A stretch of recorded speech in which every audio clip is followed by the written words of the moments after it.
안녕하세요. 오늘 5월 5일 수요일입니다. 5월 5일 어린이날이기도 하고요. 오늘 우리 교우들의 가정에 있는 모든 어린이들, 또 어린이들을 사랑으로 또 믿음 안에서 양육하는 모든 부모님들 가운데 하나님의 약속하시는 정이 자녀들에게 또 부모님들에게 온 가정에 넘쳐나기를 주님의 이름으로 축복합니다. 오늘 말씀 잠언 2장 16절에서 22절 말씀입니다. 지혜가 또 너를 음녀에게서 말로 호리는 이방 계집에게서 구원하리니 그는 젊은 시절에 짝을 버리며 그의 하나님의 언약을 잊어버린 자라. 그의 집은 사망으로 그의 길은 수월로 기울어졌나니 누구든지 그에게로 가는 자는 돌아오지 못하며 또 생명길을 얻지 못하느니라. 지혜가 너를 선한 자의 길로 행하게 하며 또 의인의 길을 지키게 하리니 대저 정직한 자는 땅에 거하며 완전한 자는 땅에 남아있으리라. 그러나 악인은 땅에서 끊어지겠고 간사한 자는 땅에서 뽑히리라. 이 의인화 또는 의인법 이런 것들 학교 다닐 때 공부를 했었죠. 중학교 때 배웠던 것 같은데요. 사람 아닌 대상을 사람처럼 여기면서 표현하는 거죠. 이를테면 뭐 말이 말한다라든가 또는 무슨 산천이 운다, 이거 전부 의인화, 인격체로 생각을 하고 표현하는 거죠. 오늘 여기 본문에 보면 지혜라고 하는 것을 의인화해서 표현합니다. 지혜를 여성에 견주어서 그것도 좀 부정적인 여성으로 의인화시켜서 그런 그 부정적인 여성과 대척되는 반대되는, 그러니까 지혜의 적을 부정적 여성으로 의인화시켜서 표현하고 있는 겁니다. 자, 16절 보세요. 지혜가 또 너를 음녀에게서 말로 호리는 이방 계집에게서 구원할 것이다 라고 말을 합니다. 음녀, 음란한 여자, 성적으로 문란한 뭐 그런 여자이겠지요. 또 이방 계집, 계집이라는 표현 요즘 썼다가는 상당히 좀 그 손가락질 많이 받을 수 있겠죠. 오늘날 그 젠더 감수성이 굉장히 예민한 시대 아니겠습니까? 또 여기 이방 계집이라고 했습니다만 자칫 잘못하면 이제 이스라엘 백성이 아닌 이방인 여자, 이방인 중에서 성적으로 문란한 여자 이렇게 생각하기 쉽습니다만은 여기 이방이라는 개념은 그런 혈통적이고 지리적인 개념이 아니고요. 순결하고 또 그런 여성이 아니라 순결하지 못한 성적으로 음란한 여자 이렇게 보시면 되겠습니다. 자, 지혜가 또 너를 음녀에게서 말로 호리는 이방 계집에게서 구원할 것이라. 지혜롭지 못하면 즉 하나님을 경외하지 않는 사람이라면 성적인 유혹에 쉽게 넘어갈 수 있다. 반대로 하나님을 경외하며 하나님이 주시는 지혜의 말씀에 귀를 기울이고 그 길을 따라가는 사람은 이런 성적인 유혹으로부터 자신을 지킬 수 있다. 그렇게 말씀하고 있습니다. 그러니까 하나님과의 친밀함에서 멀어지게 하는 언약 바깥에, 믿음 바깥에, 신앙 바깥에 있는 여성을 여기서는 음녀 또는 이방 계집이라고 표현합니다. 그래서 정말 지혜로운 사람이 누구냐? 하나님 안에서 지혜로운 사람은 이렇게 유혹하고 속이는 그런 속임수를 분별할 줄 아는 사람, 그리고 그런 거짓된 사랑을 꿰뚫어 볼 수 있는 눈을 가지고 있는 사람이라는 거지요. 하나님의 지혜를 떠나버린 에덴의 동쪽, 아담 하와가 쫓겨난 곳을 말하고 있지요. 그런 그 하나님의 지혜를 떠난, 하나님과 동행하는 삶을 떠나버린 에덴의 동쪽은 수치를 잃어버린 세상이라는 거죠. 그래서 오늘날 굉장히 그 물질적인 또는 육체적인 것을 얼마나 강조하고 있나요?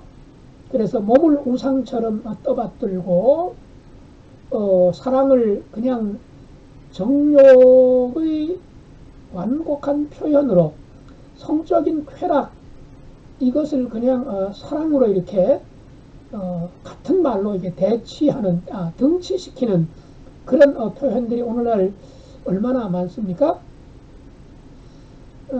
요즘은 그래도 좀 많이 좋아졌다 해서 성추행이나 성희롱 이런 것들을 굉장히 민감하게 또 국가에서도 사회적으로도 우리 이 시민들 사이에서도 그런 것들이 굉장히 예민해져서 상당히 좋아진 것 같습니다.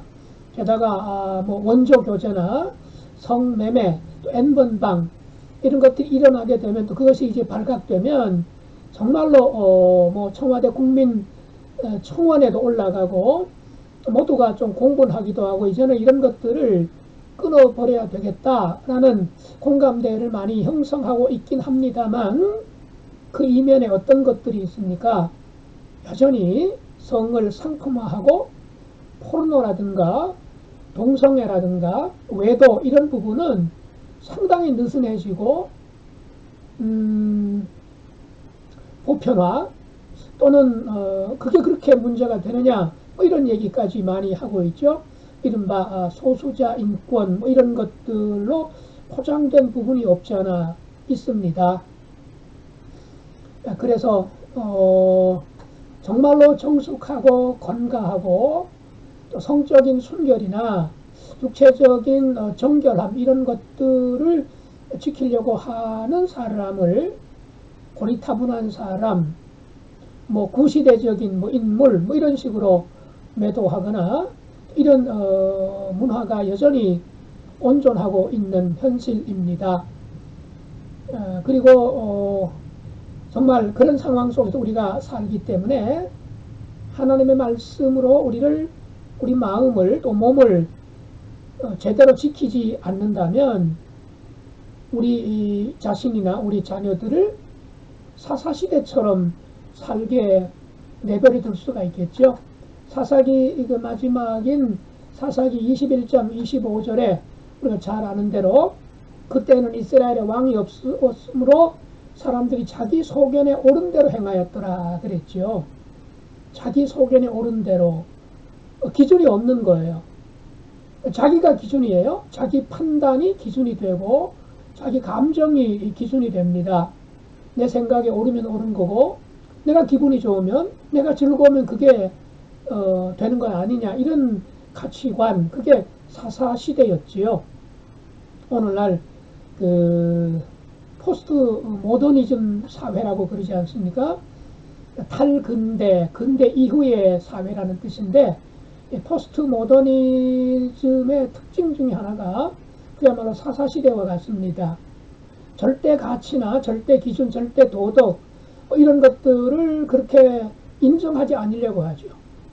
그 사람이 좋다는데 내가 좋다는데 당신이 무슨 참견이냐 이런 시대 각자의 개성을 존중하고 그 사람 나름의 고유한 성격이나 관심사 삶을 존중하고 인정해 주는 것은 긍정적인 면이 있습니다만 이게 지나치게 과도화하게 되면 그야말로 윤리나 도덕의 기준이 흐릿해지게 되고 나중에는 사라지게 되겠지요.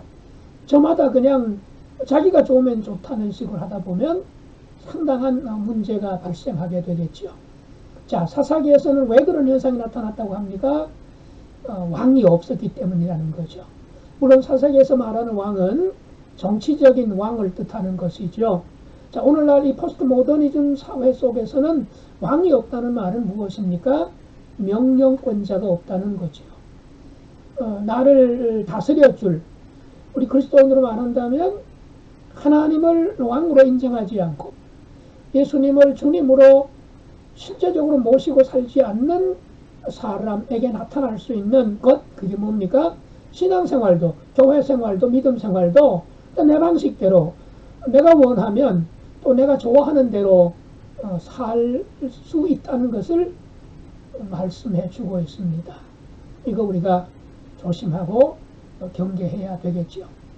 각자가 하나님으로부터 받은 개성이나 그 사람의 취향은 무시해서는 안 되지만, 인정해주고 존중할 때는 존중해야 주어야 되지만, 그러나 궁극적인 우리의 왕이 되시고 우리의 주인 되시는 하나님을 하나님으로 인정하는, 그분 앞에 머리 숙일 줄 알고 그분의 교훈, 그분이 주시는 지혜에 따를 줄 아는 그런 사람이야말로 이 포스트 코로나 시대에 하나님의 자녀답게 살아갈 수 있는 중요한 지표가 될 것입니다. 자, 그 다음에 18절 19절 볼까요?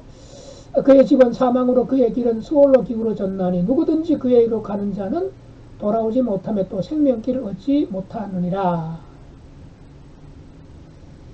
그 16절에 나와 있는 음료 또는 이방 계집으로 표현된 하나님 경외를 벗어난 소리들, 그런 삶이 때로는 매력적으로 보이죠. 멋있어 보입니다. 화려하게 보입니다.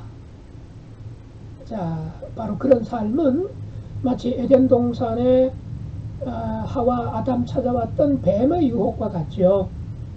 보기 아름답고 또 먹으면 지혜롭게 할 만큼 탐스러울 수 있는 것입니다. 오늘날의 선악과라고 할 수가 있지요.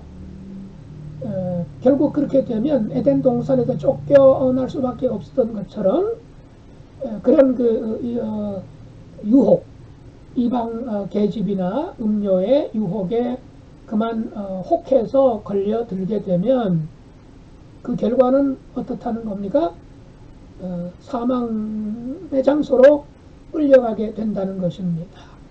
그러니까 지혜 없는 삶은 단지 조금 부족한 삶이 아니라 죽음에 이를 수도 있는 정말 치명적인 삶이 될 수도 있습니다. 자칫 다시 생명길로 주님께로 하나님께로 돌아올 수 없을지도 모른다고 하는 거지요. 그래서 지혜가 뭐냐? 세상이 요구하는 자신의 정체를 감춘 채 폭력적이거나 또는 이기적인 악행을 범하는 자들만이 아니라, 그것만이 악한 것이 아니라 달콤한 소리, 또 매끈한 말과 외모로 거짓 만족, 또 거짓 행복을 약속하는 음행에서도 우리를 구원해 준다고 하는 거죠. 하나님께서 허락하시지 않는 이 땅의 문화, 또 하나님이 가르쳐 주신 어떤 성경적인 가치관과 맞지 않는 세상적인 이 가치관, 세계관, 이거 그럴듯해 보이는 경우가 많이 있습니다. 상당히 지성적으로 보이기도 하고요. 그런데 자칫 그 이면에 숨어있는 의도, 유혹, 이걸 우리가 냉철하게 보지 않으면 찾아내기가 어렵습니다. 분간해내기가 어렵습니다. 그러나 그런 그 문화와 세계관 안에서는 참된 만족도, 참된 행복도, 참된 생명도 없다는 사실을 기억해야 되겠습니다. 그 다음 20절부터 22절을 볼까요? 반면에 하나님을 경외하는, 하나님이 우리에게 주시는 그 지혜에 귀를 기울이고 하나님에게 집중하며 우리의 눈을 하나님에게서 떠나지 않게 된다고 한다면 그 지혜는 우리를 선하고 의로운 길로 인도해 주실 것입니다. 그리고 하나님 나라의 복을 누릴 수 있도록 해 주신다고 말씀합니다. 자칫 그 세상의 지혜로 얻은 악인과 간사한 자의 번영은 지금 당장은 매력적으로 보이고 멋있어 보일 수 있을지 모르지만 그 결과는 결국 우리를 소유의 노예로 삼기 쉽다는 것이지요. 그렇게 되면 내가 물질 가지고 또 내가 내 원하는 대로 내가 누리고 싶어서, 내가 행복하고 싶어서 큰 집에 뭐 명품이라든가 또는 여러 가지 이 땅에서 누리고 싶은 것을 다 누려서 내가 삶의 주인으로 그렇게 사는 것처럼 보이지만 사실은 그게 소유의 노예가 되고 물질의 종으로 살게 된다는 것이지요. 반면에 하나님의 지혜를 따라 얻은 땅의 축복은 나뿐만 아니라 이웃들도 다른 사람들까지도 살릴 수 있는 도구가 된다고 하는 것이지요. 오늘날 땅을 땅으로 보지 않는, 산을 산으로 보지 않는 그런 세상입니다. 특별히 최근에 뭐 부동산 문제, 집값 상승, 이게 참 보통 일이 아니지 않습니까? 신실하다고 하는 신앙이 좋다고 하는 분들도 아파트를 소유한 가운데 뭐 얼마 만에 몇 억이 인상되었다. 그걸 굉장히 그 은혜라고, 하나님의 복이라고 이렇게 보는 분들이 있기도 하는 것 같아요. 물론 어떻게 보면 뭐 좋은 일이긴 합니다만, 반대로 정말 그 몇 개월 사이에 집 없는 사람이 겪는 박탈감, 아무리 노력하고 수고하고 저축하고 집 한 칸 마련하려고 애를 써도 자기가 저축하는 돈과는 비교할 수 없이 늘어나는 집값 상승, 정말 허탈감, 희망을 아예 그냥 꺾어버리는 것 같지 않습니까? 그래서 땅을 하나님의 선물로 보아야 되는데 오히려 투기와 숭배의 대상으로 보려고 하는 우리 시대의 풍조, 이거 빨리 극복해야 되지 않겠습니까? 이런 어리석음으로부터 우리가 벗어나야 될 터인데, 이것이 어리석다고 생각하지 않는 사람들이 굉장히 많습니다. 에릭 프롬이라고 하는 분이 그런 책을 썼죠. To have or to be, 소유냐 존재냐. 그러니까 정말 이렇게 소유에 보람을 두고 소유에 목적을 두고 사는 시대가 됐다는 거죠. 존재의 의미를 두고 존재의 가치를 두고 살아야 될 우리 그리스도인들인데, 그리스도인들마저 소유에 더 큰 의미를 부여하고 있는 그런 세상에 그냥 물들고 있는 참 안타까운 일입니다. 오늘 잠언 말씀은 우리가 얼마나 많이 소유했느냐가 아니라 어떤 존재로 정말 하나님을 경외하고 하나님의 말씀에 사로잡혀서 살아가는 것을 행복으로, 감사로, 또 기쁨으로 여기며 살아가고 있느냐, 우리 자신에게 오늘 하나님이 물으십니다. 물론 소유, 적당한 소유 필요하지요. 그런데 지나치게 존재보다는 소유에 매몰되거나 경도된 삶, 우리가 정말 경계하고 또 경계해야 될 것입니다. 오늘도 하나님의 소유된 백성으로서 하나님을 내가 모시고 있다, 나는 하나님의 것이다, 이런 생각이 이 우울한 시대에 우리에게 조금이나마 위로가 되고 감사가 되었으면 좋겠습니다. 기도하십시다. 하나님 우리 아버지, 우리로 하여금 육체의 노예, 성적인 쾌락에, 유혹의 늪에 걸려들지 않게 하시고 또 소유의 종으로 살지 않도록, 우리는 하나님의 백성이다, 나는 주님의 종이다, 하나님의 자녀다 라고 하는 내 존재가 누구냐, 여기에 초점을 두고 살아갈 수 있도록 역사하여 주옵소서. 오늘 어린이날입니다. 우리 가정에 자라난 우리의 어린 자녀손들 위해 하나님이 복에 복을 더하시고, 우리는 부모로서 사랑하는 자녀손들을 믿음 안에서 잘 양육하게 하시고, 사랑하는 자녀손들에게 믿음의 부모가 또 하나님의 백성이 어떻게 살아야 되는가를 보여주고 가르쳐주며 살게 해 주옵소서. 예수님의 이름으로 기도드리옵나이다. 아멘.